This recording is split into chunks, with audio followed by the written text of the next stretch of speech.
لله رب العالمين والصلاة والسلام على أشرف الأنبياء والمرسلين سيدنا محمد وعلى آله وصحبه أجمعين وبعد.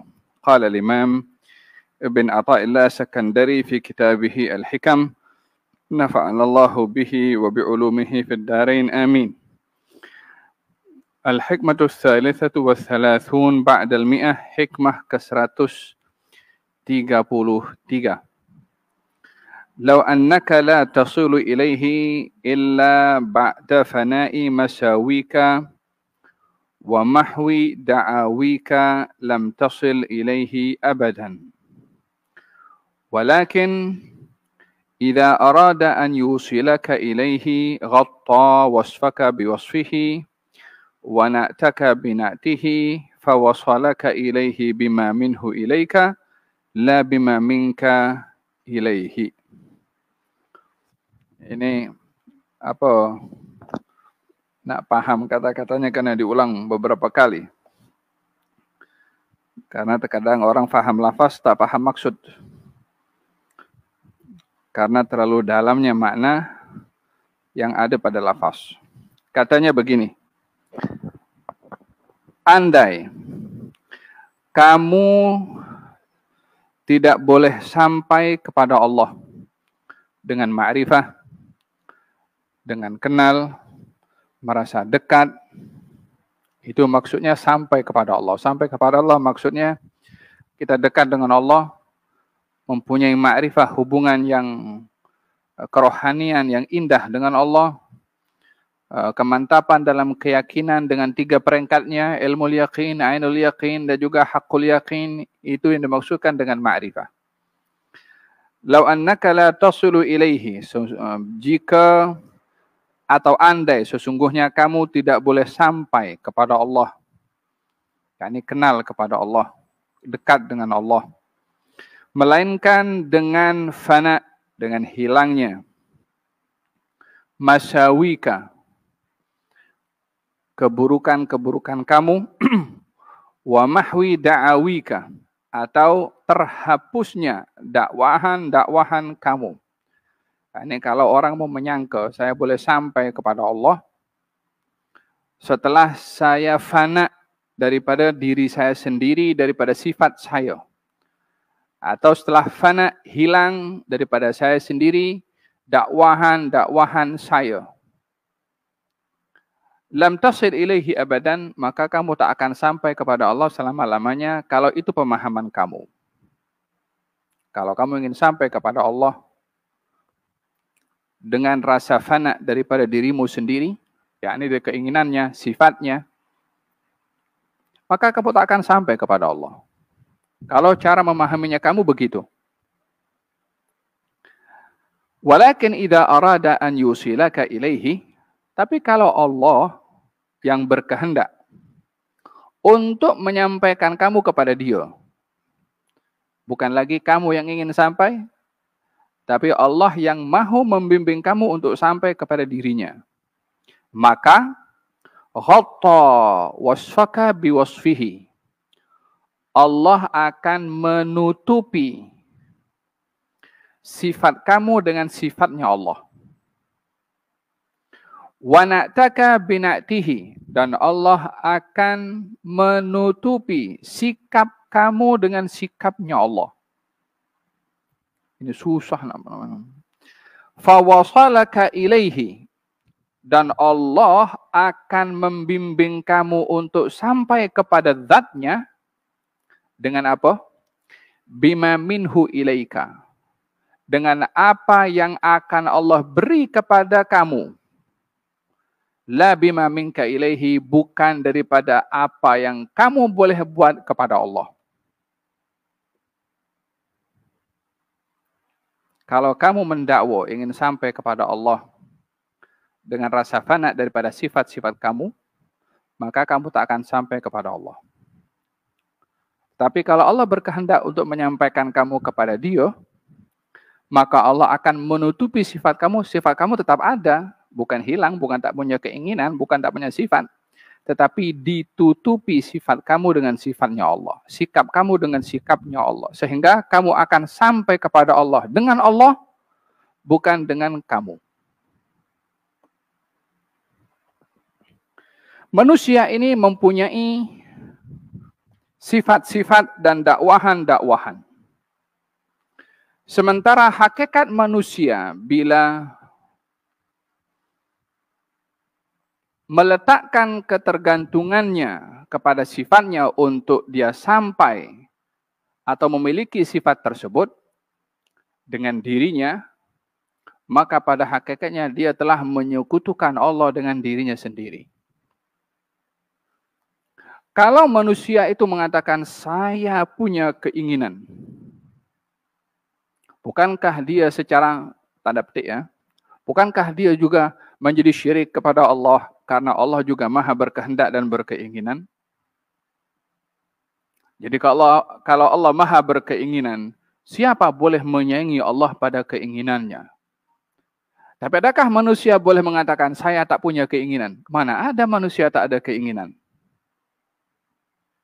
Mana ada manusia tidak punya kehendak?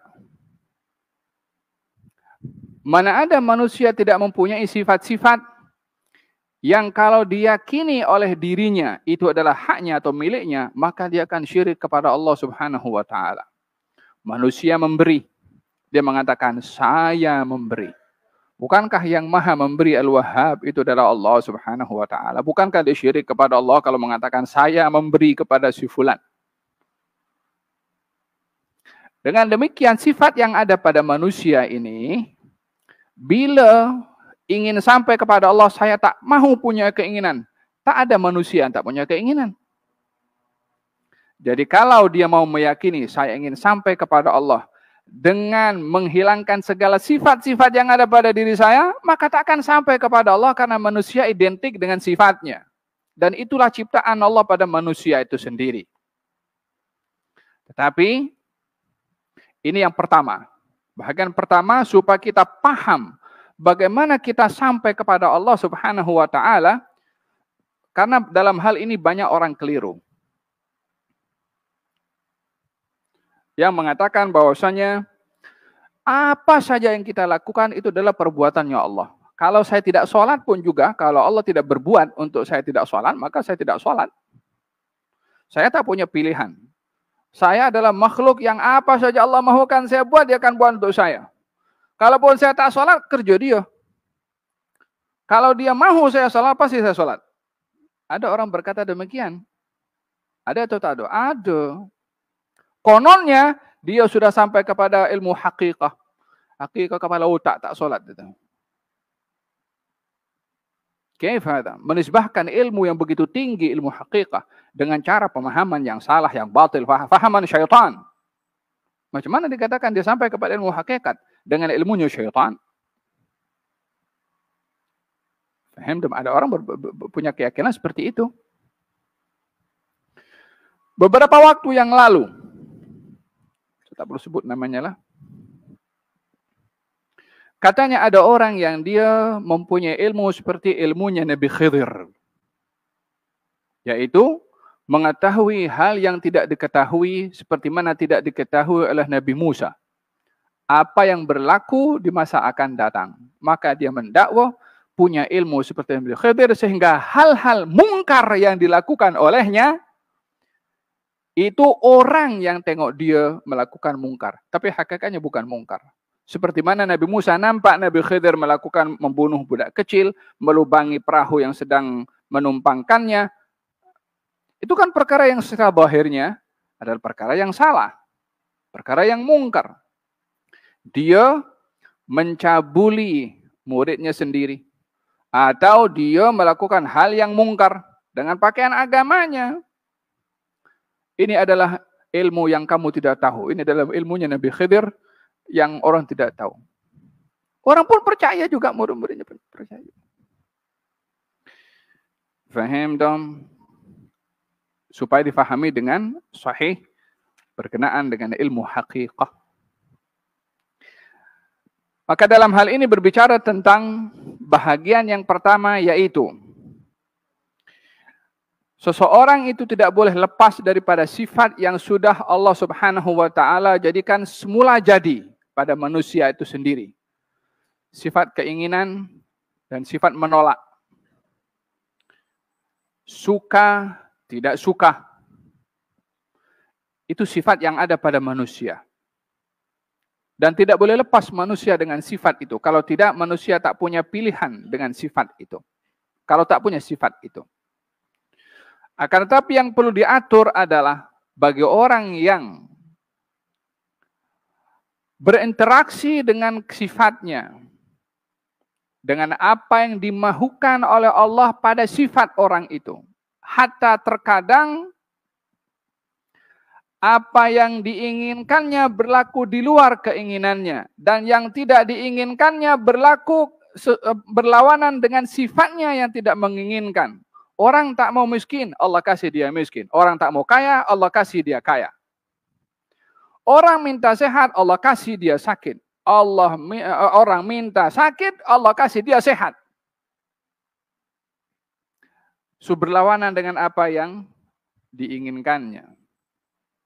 Walihada, dalam kata-kata ini kita berinteraksi dengan kita punya keinginan, kita berinteraksi dengan kita punya sikap, kita berinteraksi dengan sifat yang Allah dah letakkan semula jadi pada diri kita sendiri. Itulah untuk kita boleh sampai kenal kepada Allah atau ma'rifah kepada Allah Subhanahu wa taala. Oleh sebab itu dikatakan dalam hadis qudsi, Allah Subhanahu wa taala berfirman, "Wala yazalul 'abdu yataqarrabu ilayya bin nawafil hatta uhibbah."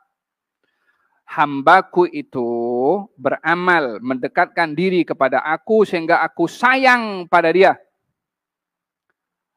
Jika aku sayang pada dia, ini kata Allah lah dalam hadits qudsi.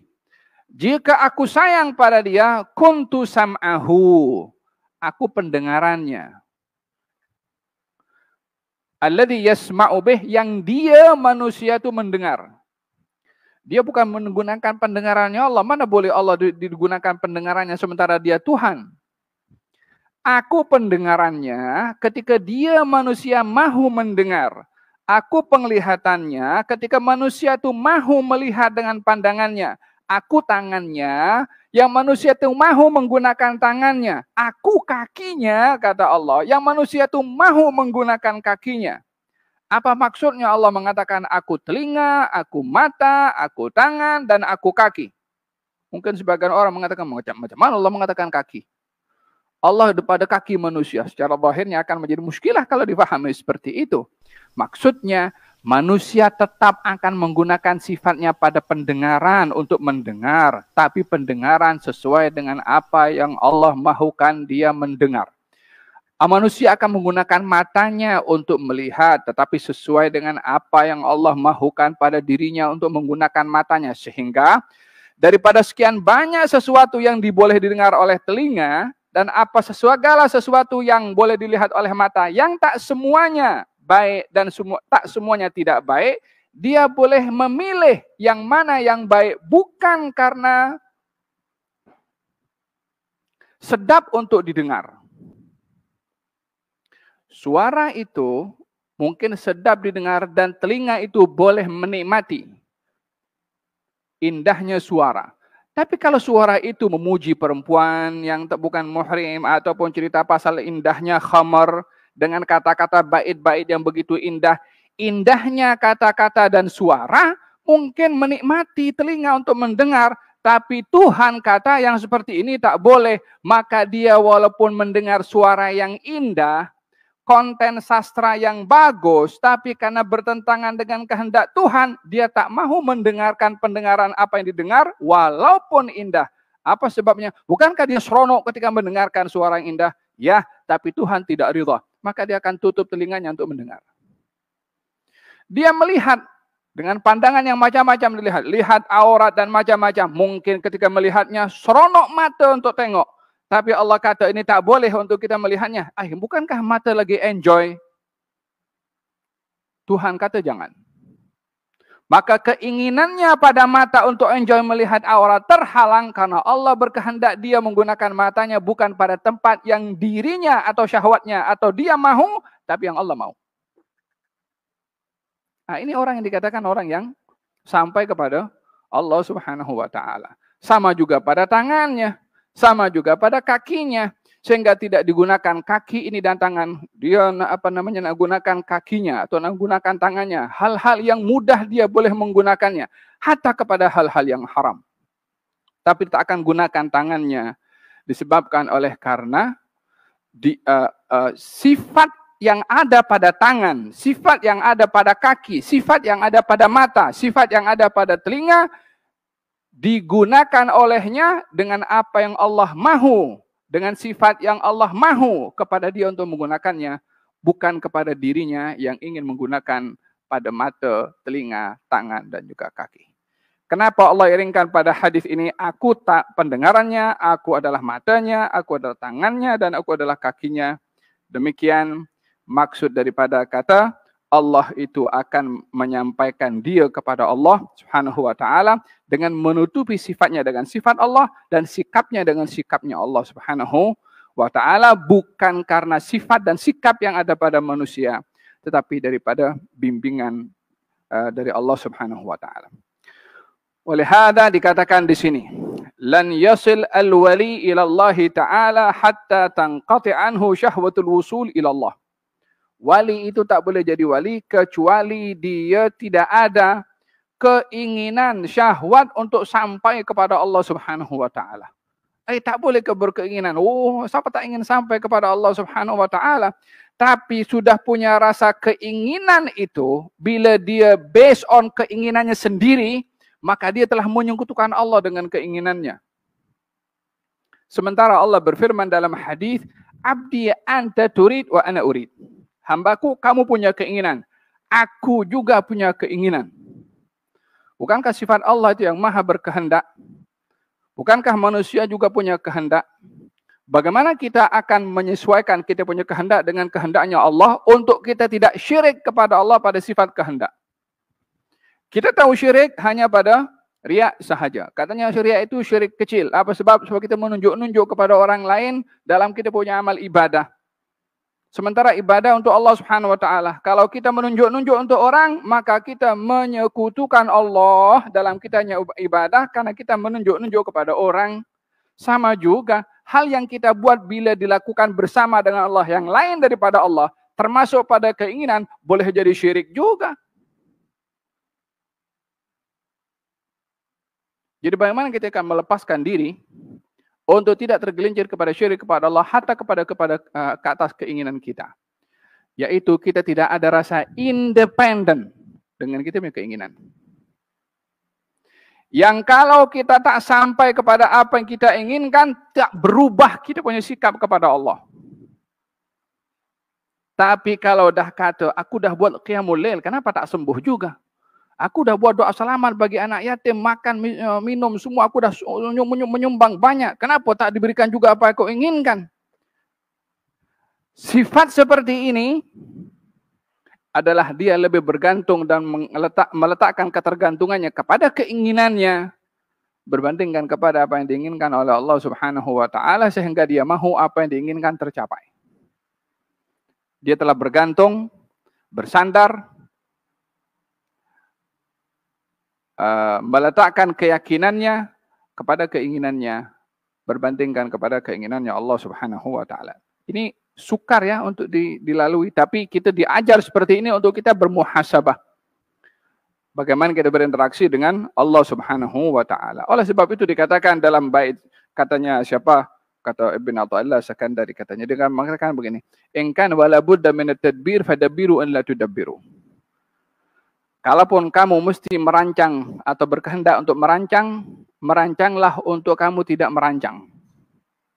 Supaya tidak kamu meletakkan ketergantungan kepada perancangan sehingga kamu akan gagal menyikapi Allah bila Allah menentukan berlainan dengan apa yang kamu rancang.